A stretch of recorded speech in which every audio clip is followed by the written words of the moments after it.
TV7 Israel News is made possible thanks to your generous donations. Shalom, good evening. This is TV7 Israel News broadcast to you from Jerusalem. And in today's top stories, Prime Minister Benjamin Netanyahu praises U.S. President Donald Trump, asserting much hope for the future of the State of Israel. U.S. President Donald Trump voices outrage over the emaciated state of the hostages released on Saturday, warning that the United States was losing patience with Hamas.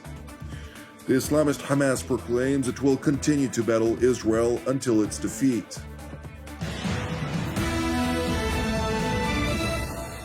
The emaciated physical state in which the three hostages who were released by the Islamist Hamas on Saturday triggered outrage, as it clearly demonstrates the Nazi-like treatment which the Palestinian terror group applies against the hostages. There are serious health consequences when holding people captive in such deplorable conditions. What we know from accumulated medical knowledge is that prolonged time in captivity has led to a significant deterioration of their condition. The situation of the hostages who were released today causes deep and serious concern regarding the fate of those who remain in captivity. Israeli Prime Minister Benjamin Netanyahu, who stayed in Washington, D.C. over the weekend, observed the release of the hostages from the United States, after which he stressed Jerusalem's commitment to do everything to return all of the hostages, while remaining equally committed to remove Hamas from the Gaza Strip. Or Eli and Ohad returned home today. Sarah and I hugged them and their precious families. We have seen again what the monsters of Hamas are. These are the same monsters who slaughtered our citizens and abused our hostages. And I tell them again, let their blood be on their heads. We will do everything to return all our hostages. We will ensure their safety. This is the instruction I gave to the delegation, to tell the mediators this and to demand it. But beyond that, President Trump agreed with me completely. We will do everything to return all the hostages, but Hamas will not be there. We will eliminate Hamas, and we will return our hostages. This is the instruction, and so we will do it. It is important to highlight that families of hostages who are expected to be released in the second phase of the deal with the Islamist Hamas terror group are fearful that the ceasefire won't last beyond the first phase of the deal. We face a closing window of opportunity. Our priority must be saving the hostages' lives. My brother, Aviatar, is not part of the current stage of the deal, which is why we must push forward to the next phase. This deal could mean life or death for our loved ones. Meanwhile, on board the U.S. presidential aircraft Air Force One, President Donald Trump voiced outrage over the manner in which the hostages were treated, warning Hamas and its patrons that the United States was losing patience. I watched the hostages come back today, and they looked like Holocaust survivors. They were in horrible condition. They were emaciated. It looked like many years ago, the Holocaust survivors. And I don't know how much longer we can take that when I watch that.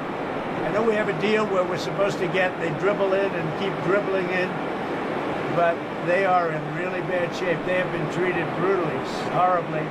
Even the ones that came out earlier, they were in a little bit better shape, but mentally they were treated so badly. Who could take that? At some point, we're going to lose our patience. When I see that scene that I saw today with people coming out of helicopters and airplanes that are emaciated, that look like they haven't had a meal in a month.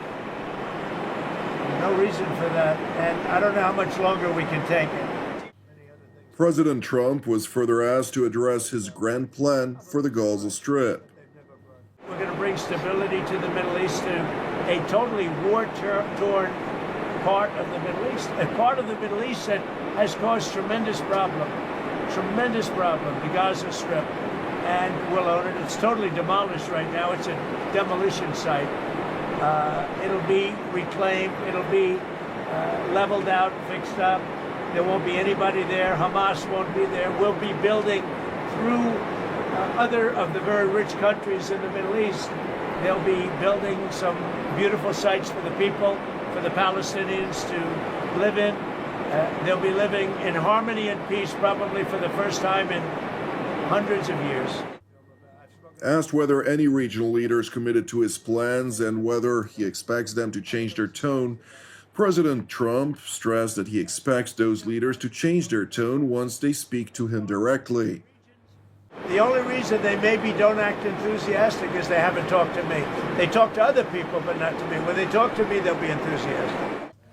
It is important to know that Jordanian King Abdullah II is expected to meet with President Trump at the White House tomorrow, while in the Hashemite Kingdom of Jordan, thousands of outright supporters of the Islamist Hamas and the Muslim Brotherhood are exerting significant pressure on their monarch to push back against the American leader's plans for the Gaza Strip. Palestine belongs to the Palestinians, and forced displacement is considered a humanitarian crime and an international crime against Palestinians who have sovereignty over their lands. Neither Trump, nor Netanyahu, nor anyone else has the right to displace them from their lands and create an alternative homeland for them. The displacement of Palestinians is a very dangerous issue that undermines the Palestinian cause, which will always remain the central cause that Jordan defends. Meanwhile, in Jerusalem, after returning from a week-long visit to Washington, D.C., Israeli Prime Minister Benjamin Netanyahu, during opening remarks at his weekly cabinet meeting, stressed the significance of President Trump's vision for the Middle East. As of today, we have achieved great things in the war. I have just returned from an historic visit in Washington with President Trump and with senior figures in his administration and with Senate and congressional leaders. This visit and the talks that we held with the President of the U.S. included additional considerable achievements that can ensure the security of Israel for generations. I am not exaggerating.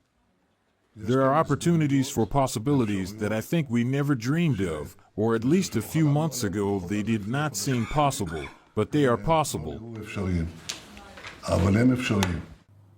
Premier Netanyahu further highlighted President Trump's appreciation for Israel's military successes versus the Islamic Republic of Iran and its regional axis of evil. President Trump commended all of our achievements, especially the breaking of the Iranian axis. He was very impressed by our actions. I told him that all of this was due, first of all, to our heroic fighters and the sacrifice of the fighters who have fallen, and also to the steadfastness of our people, and the determined and rational policy that we have led.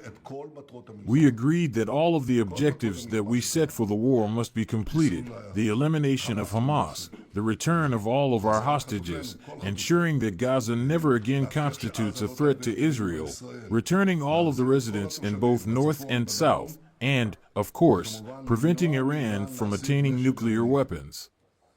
President Trump also presented a different vision for the day after.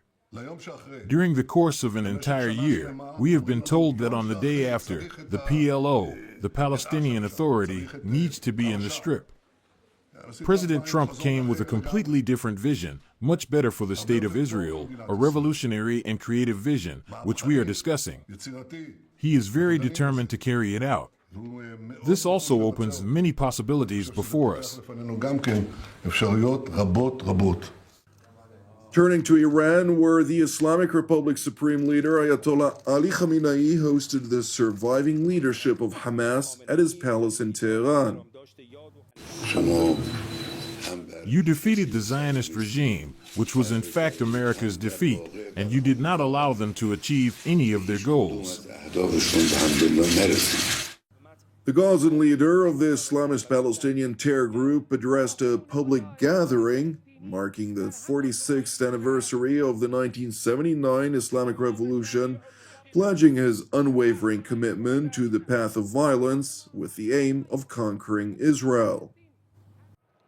ونعاهد أمتنا We pledge to our nation to remain committed to the path of resistance until Palestine is liberated, either victory or martyrdom. As for the projects of the West, America, and Trump, they are doomed, they will fall. We will bring them down as we brought down the projects before them. Therefore, this is our pledge to our nation, and it is our pledge to our martyrs.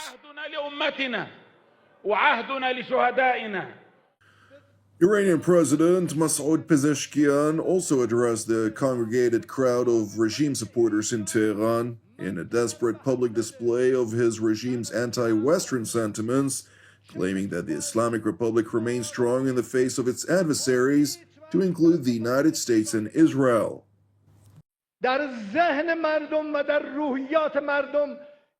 They want to convince the people that Iran is weakened and that this is the best opportunity to strike.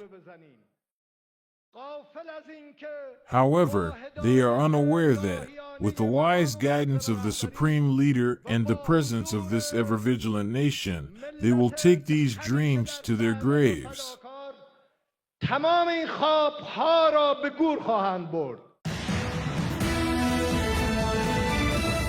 Thank you for watching TV7 Israel News. I'm Jonathan Hessen, wishing you a Shavua Mevorach, and God willing, we will see you during our next update. Until then, Shalom from Jerusalem.